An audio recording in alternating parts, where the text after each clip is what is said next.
Hi everyone.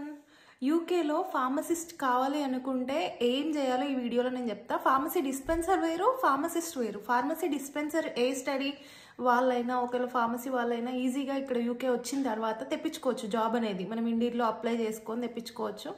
కొంచెం easy, కాకపోతే అంత ఈజీగా ఫార్మసిస్ట్ అయితే కాలేము. ఇక్కడ ఫార్మసిస్ట్ కావడానికి అయితే చాలా ప్రొసీజర్ ఉంటుంది. ఫస్ట్ ఫార్మసిస్ట్ కావడానికి మనము యాక్చువల్గా వేరే స్టడీ మీద వస్తే మాత్రం మనకి post study work visa 2 years ఉంటుంది కదా. ఆ 2 yearsలో ఈ కోర్స్ అనేది కంప్లీట్ అయ్యేలా చూసుకోవాలి. ఆ కోర్స్ ఏంటిదంటే ఓస్పాప్, ఓవర్సీస్ ఫార్మసీస్ అసెస్మెంట్ ప్రోగ్రామ్. ఇది కంప్లీట్ చేయాలి. ఇది 1 year post graduate diploma course. ఇది కంప్లీట్ చేసిన తర్వాత మనకి 52 week ఇంటర్న్షిప్ అనేది ఉంటుంది. అంటే ఒక ఫార్మసిస్ట్ లాగా, ట్రైనింగ్ ఫార్మసిస్ట్ లాగా ఒక ఇంటర్న్షిప్ కంప్లీట్గా మనం జాబ్ చేయడమే, మనకు శాలరీ కూడా వస్తుంది. సో ఆ 52 weeks ఇంటర్న్షిప్ కంప్లీట్ చేసిన తర్వాత మనకి జీపీహెచ్సి వాళ్ళు మళ్ళీ ఒక ఎగ్జామ్ పెడతారు. ఆ ఎగ్జామ్లో మనం పాస్ అయితే అప్పుడు మనం ఇక్కడ ఫార్మసిస్ట్ అన్నట్టు. సో ఇది లిటరల్గా ఒక 2.5 years తీసుకుంటుంది. లక్ బాగుంటే 2 yearsలో కూడా అయిపోతుంది. 2-3 years అని చెప్తారు. ఇక అది ఎంతవరకు నిజం నాకు తెలియదు, కాకపోతే ఇంత టైం అయితే తీసుకుంటుంది. సో డిస్పెన్సర్కి మాత్రం అంత అవసరం లేదు, డైరెక్ట్ అప్లై చేసుకోవచ్చు, వాళ్ళే ట్రైనింగ్ ఇస్తారు, జాబ్ వచ్చేస్తుంది. సో మనకి ఫార్మసిస్ట్ కావాలంటే, ఆ ఓస్పాప్ చేయాలంటే ప్రొసీజర్ ఏంటి అంటే, ఫస్ట్ స్టార్టింగ్ మనము ఈ జీపీహెచ్సి వాళ్ళకి అప్లికేషన్ పెట్టుకోవాల్సి ఉంటుంది. ఆ జీపీహెచ్సి వాళ్ళకి అప్లికేషన్ పెట్టుకోవాలంటే £739, ఐ థింక్ £739 అంత కట్టాలి ఫస్ట్. ఆ అప్లికేషన్ ఫీజ్ కట్టిన తర్వాత మనం ఏం చేయాలి, కట్టిన తర్వాత వాళ్ళకి దాంట్లో వాళ్ళు ఏం అడుగుతారంటే, మనం ఎక్కడైతే మన 4 years ఎక్కడ మన ఫార్మసీ ఎక్కడ కంప్లీట్ చేసాము ఆ డీటెయిల్స్ అది అడుగుతారు. మన ఇంగ్లీష్ లాంగ్వేజ్ టెస్ట్ అనేది కూడా మనం ఇక్కడ ఇంగ్లీష్ లాంగ్వేజ్ ఐఎల్స్ కానీ ఇంకొకటి ఉంటుంది కదా. సో ఈ ఐఎల్స్ అయితే 7.0కి ఎబో రావాల్సి ఉంటుంది. సో ఇంత అయితేనే మనం క్వాలిఫై అయ్యి ఉంటుంది.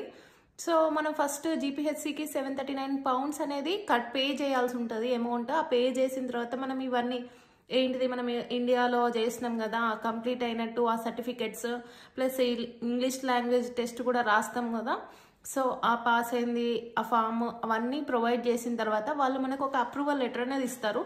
సో ఆ అప్రూవల్ లెటర్ తీసుకొని మనం ఏ కాలేజీలో చేద్దాం అనుకుంటున్నామో సో వాళ్ళకి ఇవన్నీ మన అప్లికేషన్ అది మన వీసా డీటెయిల్స్ అవన్నీ పెట్టిన తర్వాత వాళ్ళు మనకి ఆ కాలేజ్లో అయితే చదవడానికైతే సీట్ అనేది వస్తుంది ఫీజు కట్టిన తర్వాత అవన్నీ.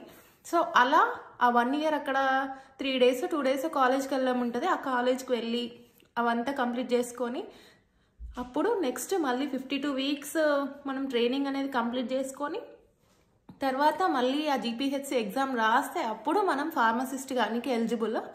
సో ఇక్కడ ఫార్మసిస్ట్ వాళ్ళకైతే నిజంగా చెప్తున్నా చాలా అంటే చాలా ప్రాబ్లమ్స్. ఎందుకంటే సో మనం ఒక ఫార్మసీలో ఒక ఫార్మసిస్ట్గా మనం వర్క్ చేస్తే ఇక్కడ అక్కడ మన ముందు వాళ్ళు ఉంటారు కదా కౌంటర్ అసిస్టెంట్, వాళ్ళు ఏమన్నా తప్పుగా మెడిసిన్స్ ఇచ్చినా ఎవరికి ఏమైనా మనమే రెస్పాన్సిబుల్, మన లైసెన్సే క్యాన్సిల్ అయిపోతుంది. సో చాలా జాగ్రత్తగా ఉండాల్సి వస్తుంది. ఆ ఫార్మసీలో ఏం మిస్టేక్ అయినా కూడా మన లైసెన్స్ మీదనే ప్రాబ్లం ఉంటుంది. ఎవరికైతే ఏం కాదు, మన లైసెన్స్ మీదనే ప్రాబ్లం అవుతుంది. లైసెన్స్ క్యాన్సిల్ కూడా అయిపోతుంది కొన్ని ఎక్కువ మిస్టేక్ చేస్తే. చాలా జాగ్రత్త, చాలా అంటే చాలా రెస్పాన్సిబుల్ జాబ్. సో మస్తు కేర్ఫుల్గా ఉండాలి. సో ఎవరైతే ఫార్మసిస్ట్గా ఆ కోర్స్ ఫినిష్ చేద్దాం అనుకుంటే చాలా బెటర్, శాలరీ అయితే చాలా బాగుంటుంది. సో అలా కూడా చేసుకోవచ్చు.